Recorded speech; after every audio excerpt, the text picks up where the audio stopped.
안녕하세요. 하늘꿈 성도 여러분. 잘 지내고 계신가요? 2020년 코로나19 바이러스로 인해서 어떻게 지났는지 알 수 없을 정도로 훌쩍 우리 곁을 떠났습니다. 어느덧 2021년 새해를 맞이한 지도 1월 중반을 지나고 있습니다. 올해 우리 교회는 말씀과 기도로 든든히 서가는 교회라는 표어로 나아가기를 원합니다. 그 일환으로 올해 새벽 강단은 영상으로나마 우리 성도님들과 말씀을 함께 나누기를 원합니다. 새벽 강단을 통해서 우리 성도님들이 말씀 속으로 더 깊이 여행을 하고 또 나의 삶을 통해서 하나님이 원하시는 것이 무엇인지를 깊이 묵상하고 하나님이 기뻐하시는 삶을 살아내는 그런 복된 성도들이 되기를 주님의 이름으로 축복합니다. 올해는 마태복음부터 말씀을 같이 나누려고 합니다. 오늘 말씀은 마태복음 1장 말씀입니다. 마태는 마태복음 1장 1절에서 아브라함과 다윗의 자손 예수 그리스도의 계보라라고 시작하게 됩니다. 왜 유독 아브라함과 다윗일까요? 이스라엘의 지도자들 가운데에는 모세와 같은 위대한 지도자들이 있었습니다. 모세가 보여준 지도력은 굉장히 놀라운 지도력이었어요. 애굽에 10가지 재앙을 내리고 홍해를 건너서 광야 40년을 그들과 동고동락했던 지도자였습니다.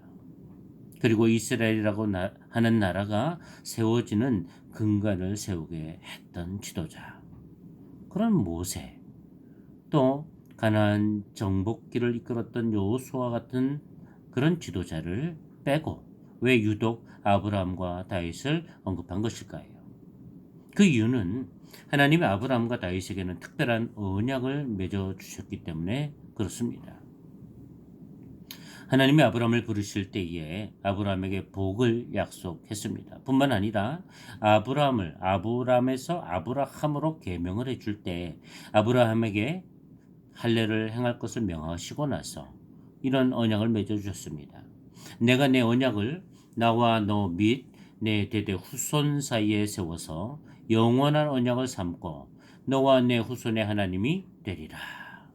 아브라함과 아브라함의 후손과 영원한 언약을 맺는다. 그리고 그들의 하나님이 될 것이라고 약속해 주셨습니다. 다윗에게도 언약을 맺어 주셨어요.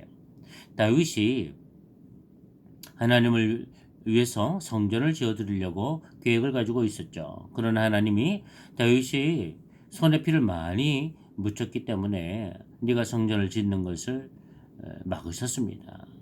그럼에도 불구하고 하나님은 다윗에게 언약을 맺어 주시죠. 그 언약이 이렇습니다. 내 집과 내 나라가 내 앞에서 영원히 보존되고 내 왕위가 영원히 견고하리라. 이런 언약을 맺어 주셨습니다. 무엇을 말하는 것일까요? 예수 그리스도의 오심은 철저히 하나님의 언약이 성취된 사건임을 우리에게 보여주고 있는 것입니다. 하나님이 약속하신 그대로 메시아로 이 땅에 오셨다는 것입니다. 그러나 우리가 여기서 간과하지 말아야 될 것은 하나님의 언약을 쫓아서 예수 그리스도가 오신 것이 분명하지만 실상은 예수 그리스도가 아브라함이나 다윗의 자손은 아니라는 것입니다. 아이러니하지 않습니까? 그것을 강조하는 것처럼 보이지만 그러나 역설적으로 보면 실제로는 인간의 혈통, 민족의 혈통을 절대로 강조하고 있지 않다는 것을 보여주고 있습니다. 그 증거가 마태가 기록한 족보 속에 등장하는 여인들의 이름입니다. 이 마태의 족보 속에 언급되는 여인들의 이름 가운데는 다말, 라합, 룻, 그리고 우리아의 아내 바세바 같은 여인들이 있습니다. 사실 여인들을 언급한다고 하면 아브라함의 아내 사라, 이런 사라를 언급하는 것이 마땅하지 않습니까? 이삭의 아내 리브가를 언급해야 되지 않았겠습니까? 그런데 그런 여인들을 언급하는 것이 아니라 특별한 여인들을 언급합니다. 다말은 유다의 며느리였지 않습니까? 며느리와 시아버지 사이에서 관계를 통해서 태어난 자식. 그런 관계성 속에 연결된 인물이 다말이죠. 라합은 여리고 여인 아니었습니까? 룻은 모압 여인이었습니다. 이방 여인들이었다는 것이죠. 또 우리아의 아내 바세바는 누굽니까? 다윗의 정실을 통해서 솔로몬이 태어난 것이 아니라 첩, 그러니까 본래는 우리아의 아내였던 바세바를 통해서 낳은 자식이 솔로몬이에요. 그러니까 적자가 혈통을 이어간 것이 아니라 서자가 혈통을 이어간 것입니다. 어떻게 보면 이스라엘의 계보를 사실은 이런 치부는 감추는 것이 마땅하지 않겠습니까? 그런데 오히려 그러한 치부를 더 적나라하게 드러내고 있는 것을 볼 수가 있습니다. 이스라엘의 계보 역사 가운데 이방인의 피가 함께 섞여 있다는 것을 보여주고 있는 것이죠. 특히나 이방 여인들이 그 계보 속에 들어와 있음을 우리에게 보여주는 것입니다. 그 이유는 무엇일까요? 유대인의 혈통을 강조하는 것이 아니라는 것입니다. 이미 그 옛날부터 이방인들이 함께 이 계보 속에 들어와 있음을 보여주고 있는 것이죠. 이 얘기는 예수 그리스도의 오심은 단순히 이스라엘의 메시아로 오심이 아님을 우리에게 적나라하게 보여주고 있는 것이죠. 온 인류의 메시아로 오심을 우리에게 보여주는 것입니다.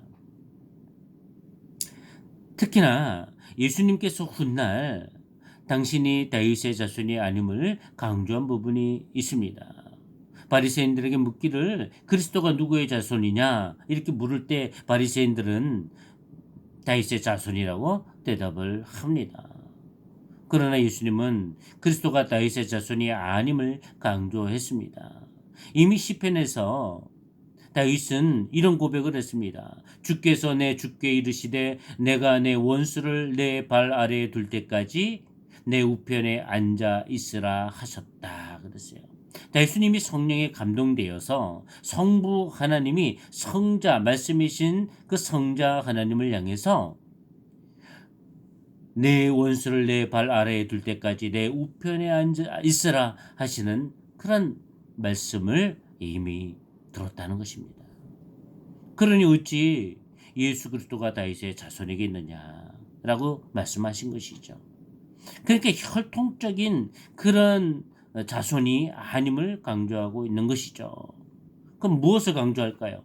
예수 그리스도의 오심은 철저히 하나님의 약속을 따라 온 거라는 것입니다. 하나님이 이미 계획하시고 메시아를 보낼 것을 약속하셨는데 그 약속이 성취된 사건이라는 것입니다. 그렇습니다. 예수 그리스도의 오심은 하나님의 언약이 성취된 것이고 이스라엘만의 메시아가 아니라 온 인류의 메시아임을 우리에게 보여주고 있습니다. 예수님이 태어나면 그 이름을 예수라 하라 이렇게 말씀하셨어요. 그 예수의 뜻이 무엇입니까? 자기 백성을 그들의 죄에서 구원할 자라는 뜻입니다. 예수님은 이 땅에 죄악으로 죽어가는 백성들을 구원하시기 위해서 오신 참된 메시아임을 이미 이름을 통해서 우리에게 증언해주고 있는 것입니다. 그리고 그 예수 그리스도의 태어나심이 이미 이사야 선지자를 통해서 예언된 말씀이 성취된 것인데 그때 이사야 선지자를 통해서 처녀가 잉태하여 아들을 낳을 것인데 그 이름을 임마누엘이라 하라고 했습니다. 임마누엘의 뜻이 무엇입니까? 하나님이 우리와 함께 계신다는 것입니다. 하나님은 정말 우리와 함께 계시기를 원하셨습니다. 그래서 말씀이신 하나님이 육신의 몸을 입고 이 땅에 오신 것입니다. 그리고 우리를 살리기 위해서 대속의 죽음을 죽으시고 구원의 길을 열어주신 것이죠. 그리고 영원히 우리와 함께하기를 원하신 것이 하나님의 사랑이고 하나님의 뜻입니다. 이토록 우리를 사랑한 것이 하나님이신 것이죠. 이러한 사랑을 받은 우리가 어떻게 살아야 될까요?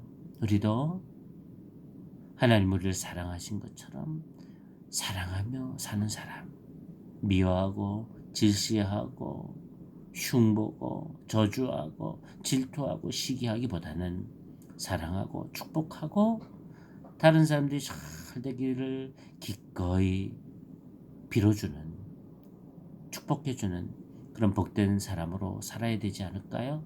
그것이 하나님이 기뻐하는 삶일 것입니다. 그것이 메시아 되신 예수 그리스도를 증거하는 삶이 될 것입니다.